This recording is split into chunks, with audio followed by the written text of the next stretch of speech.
Hi there, everybody. Welcome to The Canadian Coach interview with one of our Canadian coaches, Karen McGregor. I can't wait to get to know you better, Karen, and to share your work with those who are watching and might be looking for a coach. So I'd like to start off with a little bit about your story and how you ended up coming to the coaching space. Sure. Well, for many, many years, I was a workshop trainer, and I mainly focused on helping people with, developing their skill sets in the delivery aspect of speaking. But as I moved forward with that, I realized that a lot of the people that I worked with as entrepreneurs, they may have developed with me or even had before they met me a really strong skill set in delivery of speaking, but they didn't have the design of the talk set up in a way that would grow their business or sell their products, programs, or services. And that also included me. So I was also in that boat, struggling to sell my program, product, and service on stage, even though I was speaking with people like Deepak Chopra already and having, really great success as a speaker.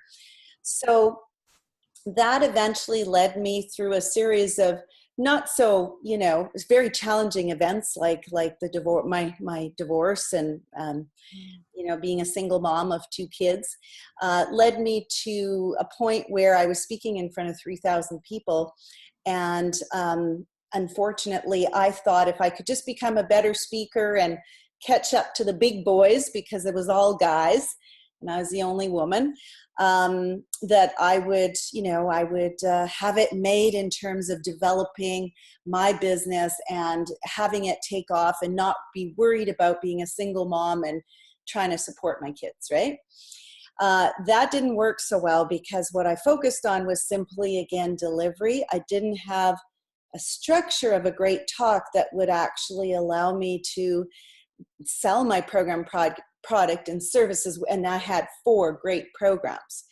So that taught me a real lesson. It was a harsh lesson because there were 3,000 people in the room, that, it's really, really important, whether we're a coach and want to go out and speak, or whether we see ourselves perhaps as a trainer or selling a particular product. Speaking, like anything in business, is a system. So you have to know how to develop that talk and your offer, whether you're speaking in a living room or a 1,000-person stage, you have to know it's a system. So that's my story, is that I learned through a very difficult way that I needed to develop a system. So I did that for myself. At the time, I was coaching people in intuition and developing their intuition, and also was coaching trainers in that area as well. And so, but what happened there was that there were so many people that said, how come you're so successful in this area when everybody else in the wellness and spiritual world in Vancouver is not doing so well? And I said, well, this is what I'm doing. And people said, well, could you teach us? And so that's really how Rock the Stage started. So I do call myself a coach and a trainer, but Rock the Stage is a 3-day program. So it really is something that helps people to get that talk done and be able to sell their program, product, or service. So that's how I got into what I call coaching / training, because I do some individual coaching, but within the context of the group. So Okay. yeah, so it's been wonderful, and I'm so pleased to be part of this organization, because I think Canadian coaches need to stand out for Canadian consumers, and I love what you're all up to. Yeah, well, we're all in it together. Heather Wilson has really created something unique, and it really has the professional side, but authentic and personal relationships, which I'm just loving. So it's great for the coaches, but it's also great for those who are looking for coaches, because they're really getting to know who we as coaches are, as opposed to guessing if someone's the right fit or knows what they're talking about. Right. And There's I so love much that. out there, right? And it's true that we are different, not exclusively different from Americans, but I find that even in, training speakers, a lot of people say to me, wow, I'm so glad that you're not like an American speaker and sharing, sort of the more aggressive and pushy way. And so I think it's great that you have something specifically that is Canadian, because there is a cultural difference when it comes to presenting yourself, selling what you have to offer, and I think we can do it effectively. Yeah, for sure, for sure. And there are definitely Canadian online marketers and coaches who do have an edgier sort of style, and there are lots of um, forums and venues for them. Mm-hmm. But yeah, I think this is a really nice. Uh, we're always called nice as Canadians, right? But it is. It's nice, it's friendly, yet professional. So yeah, it's really neat what she's created here. So tell me a little bit more about the clients that you typically work with. What sort of stage are they at in business, or what is a primary concern that they have that you're able to solve, and what are those results that they could expect? Sure, thank you for asking. So the first thing is they're all entrepreneurs. So whether they have a booming business already or they're just starting out as a solopreneur, can be coaches, consultants, can be people who own a storefront. It's a wide variety of entrepreneurs, but they all have the same goal. And that is that they want to be able to get in front of their ideal clients, have a talk that not only educates and inspires, but actually directly sells their program, product, or service on stage. And 80% of the time, people don't know this, but 80% of the time they can actually go out completely free and speak at an organization, an association, wherever it is, and sell directly. And so I always say, as a busy mom of two teenage boys, and I have an aging mother, I don't have time to do a whole bunch of networking. So I'd rather be the speaker at the networking event. Okay, good angle. That's awesome. Yeah. So and just so that like the results that they will have are threefold. So one is they have a talk they can use for years. The second thing is they know how to connect to their audience and keep them engaged. And the third thing is they'll know how to actually find speaking gigs, which is very valuable. Oh, definitely, definitely.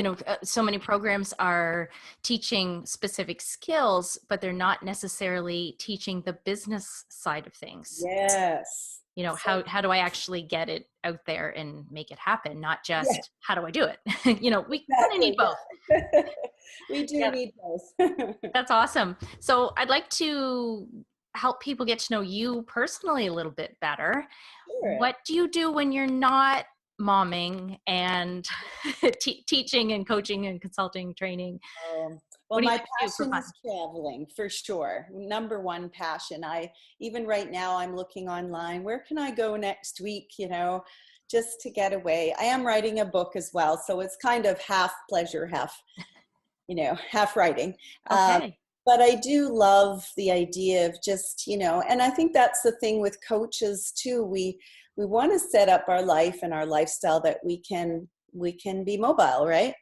And so that I would have to say is the number one exciting thing for me to be able to do with my life. My youngest son is actually 17. He's going to graduate in June. Wow, And big so with, change. with that, it's like, okay, boys, mom is traveling even more now. Just call me. That's right. That's great. Um, so I would suspect that you do a lot of traveling for work as well. Do you typically add on a little extra time that you can explore the area, get to know the people a bit better? Yeah, I mean, it really depends what my boys have going on too, because I want to honor them as, especially the last one going through school. But Mhm. I'd have to say that, each city that I travel to, I want to experience the culture and who those people are. It's just so fascinating. That's Hmm. the juice of life, right? Yeah, yeah. People. We're social beings for sure. Exactly. Yeah. Yeah. Have you had a chance to take your boys on many of the trips?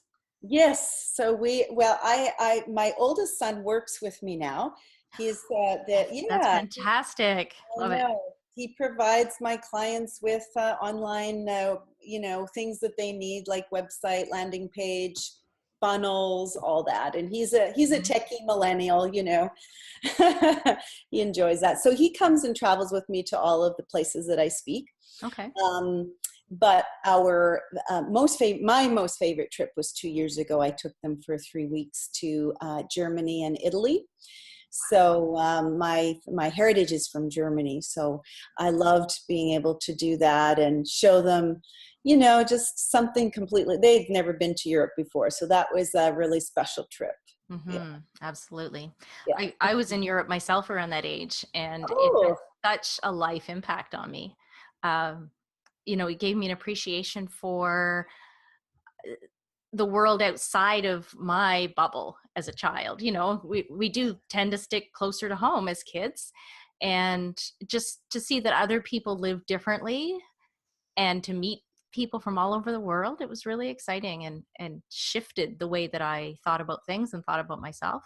Definitely a yeah. life impact. I think all kids should get a chance to travel with their families. Oh, for sure. I absolutely think that what you just said is exactly what happened for them. Yeah, Hmm.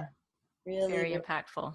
Yeah, Yeah. and then at that age, it's great because it's incorporated as part of who they are. It's not just, okay, I went and I had this experience, now I'm home, but I'm still exactly the same, just with some nice photos and some good memories. No, it really does. Yeah. It works its way into who they are when they're kids, Yeah, which so is true. really neat. Yeah, Yeah. as long as it's a positive experience, I suppose. Kid, Yeah. we won't go there. So tell me a little bit about what you love about Canada. I know you mentioned, that typically we do have some differences from our southern neighbors. Yeah. Is there anything around that you really love about Canada, or do you have other favorite things? Yeah, I just feel like as a country, we do tend to be extremely genuine. There's always exceptions, but I really feel like people don't have as many masks or filters, or sort of protections, if you will, Hmm. than a lot of other countries that I've visited, where looks and appearance and what you own and how much money you have is more important than who you are.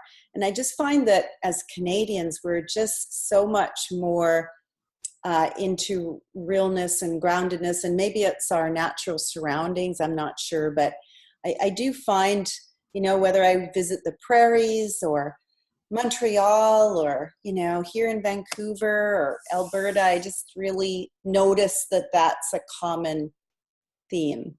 Hmm. Yeah. And I appreciate it Yeah. about Canadians. Yeah. And we're lucky with the work that we do, that we get to meet so many people that want to have conversations like that, just being real and talking about ideas and goals. Yeah, and it's really interesting too when I go to Europe or the US, people always love the fact that I'm from Canada. And I think that that speaks volumes for us, right? That we are likable people, we are real, we are natural for the most part, and peaceful too. I mean, yeah, there's always going to be the odd person, but you know. Some of us are odder than others. Yeah, so Yeah. as coaches, I think we have a great opportunity to really connect with people. Yeah, I love it. I love it. So Yeah. I would like to thank you so much for sharing about your world and about your business and how you support people. I look forward to following more of you in the Canadian Coach Forum, and I wish you all the best. Thank you so much. And if anyone wants to check out my website, it's speakersuccessformula.com. Absolutely, and we'll get everything into the show notes too. So some All links right. and all that good stuff. So take care. Thank you. Bye bye.